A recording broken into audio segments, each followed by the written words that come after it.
Here's an example label taken from a pretty common bottle of aspirin. Notice that the first warning is Reye syndrome, and it says that children or teenagers who are recovering from the chickenpox or flu-like symptoms should not use this product. Why is that? Well, Reye syndrome is characterized by encephalopathy, where encephalo refers to the brain, and pathy means that the tissue or organ isn't quite functioning properly. So there's some change in the way the brain's functioning. Reye syndrome is also characterized by liver damage and liver failure. This disease, though, is extremely rare, but when it does happen, it typically happens in children between the ages of 4 and 12, following an infection like the flu or chickenpox, and is highly associated with the use of aspirin during the infection.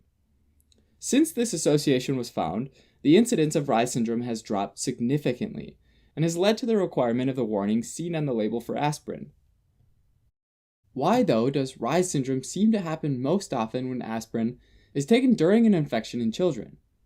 Ultimately, the answer to this question is still unknown. What is known is that in patients with Reye syndrome, the mitochondria inside their liver cells, or hepatocytes, become damaged. Mitochondria do a few super important things for our cells, right?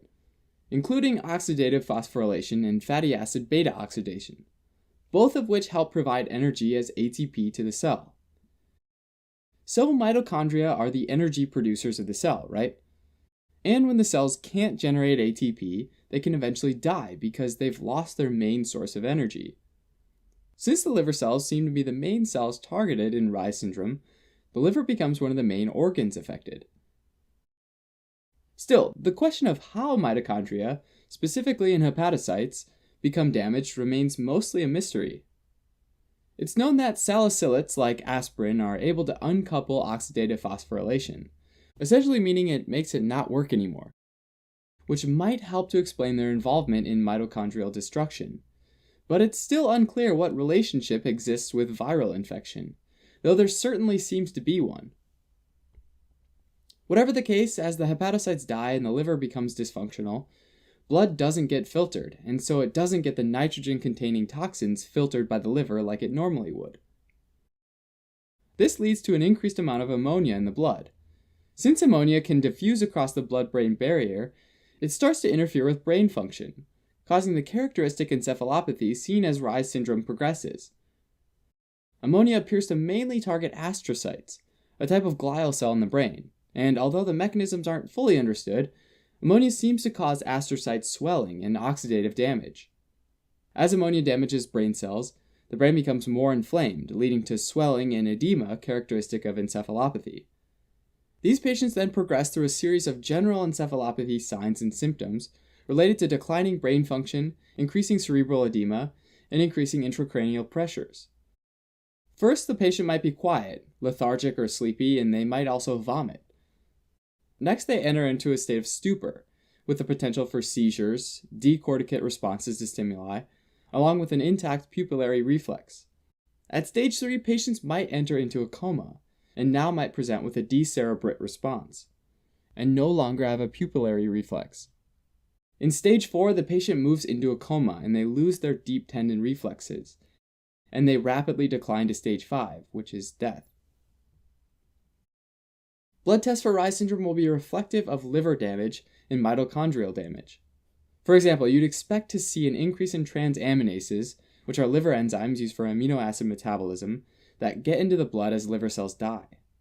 Again, serum ammonia will be up since the liver is not removing it from the bloodstream, and higher levels usually indicate more severity. Prothrombin time, which is the time it takes blood to clot, is usually also elevated, and this is because the liver plays an important role in the production of coagulation factors, which help coagulate blood, or clot.